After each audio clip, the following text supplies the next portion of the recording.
What's going on, guys? Welcome back to Let's Talk Movies. My name is Brad, and this is our review of the official Halloween Kills mask from Trick or Treat Studios.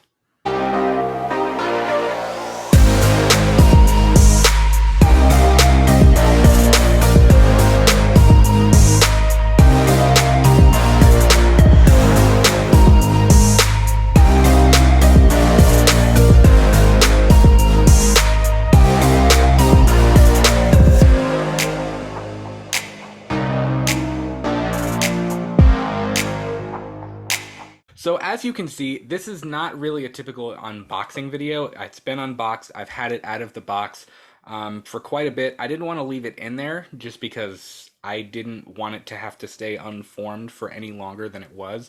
But here it is. Overall thoughts on the mask. I think that I really like this mask. A lot of the issues that people had with the Halloween 2018 mask from Trick or Treat Studios, I think has been fixed. I'm not really understanding all of the hate that it's getting. I'm really not. I think there are a lot of features that make this thing probably the coolest mask that Trick or Treat Studios has ever done. It's my favorite Myers mask that I have ever owned.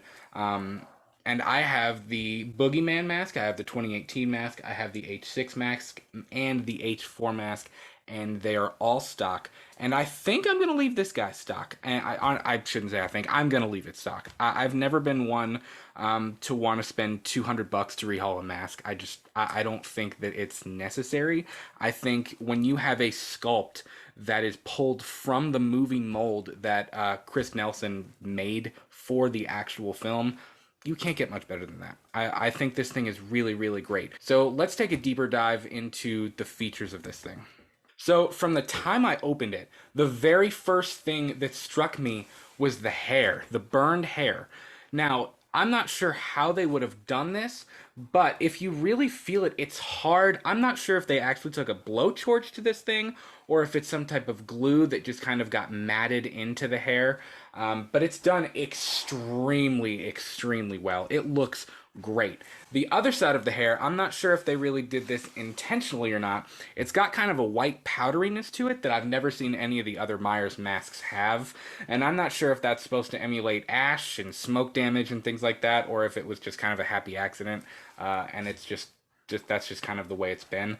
But I like it. I think the hair is a million times better than what we got on the 2018 mask. And there's also not too much of it. If you look at the back of it, it's also glued down a lot better than the other one was. I think whereas usually TOTS masks have rows of hair, it's like a row of hair and then glue and then another row, and they're just kind of like combed back over top of each other. This is definitely a much better hair job than we've gotten on any of the other masks. The other thing, the clean side of his face, where Karen grazed him with the bullet, I was extremely pleased with the bullet hole damage. If you look inside of the hole where the mask is, it looks like you could see a wound. I mean, it's a darker red color. I like that it's not just an open hole like the gunshot wound mask was from Trick or Treat Studios. You can actually see the blood like dripping out of the mask, and it's not just an open hole.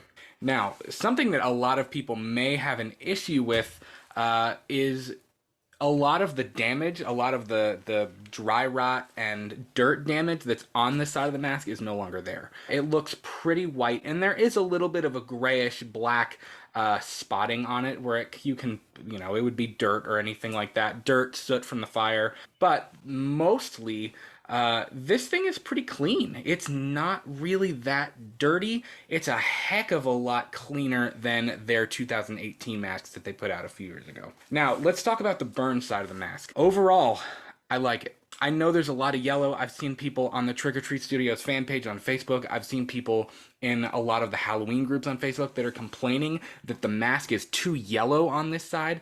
I don't mind it. If you look really closely, it's got kind of a burnt marshmallow type, cooking a marshmallow over the fire type texture to it. Basically a yellow, earthy, greenish yellow base that they've put this like black and brown burned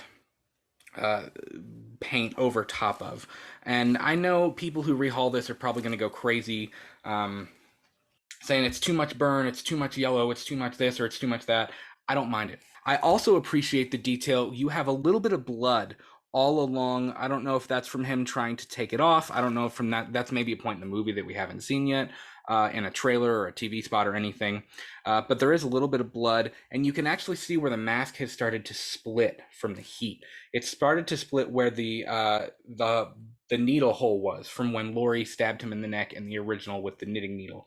And the mask is starting to kind of wear away at the bottom. That side is eaten up, whereas the other side is not. It's just kind of wrinkled. So overall, I love it. I think again, I don't understand why it's getting so much hate.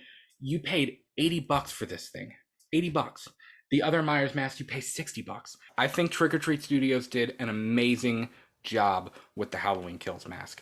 I am going to keep this thing stock, and I'm curious to see what the mask is going to look like in Halloween Ends, because this thing is torn up. I mean, it can't take much more damage before stuff starts. We start getting Rob Zombie's H2, and I don't think any of us want that.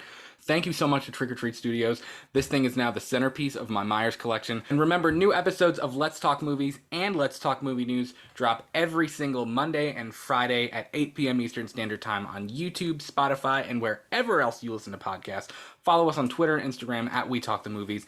Thanks, guys, so much. We'll talk to you soon. Bye.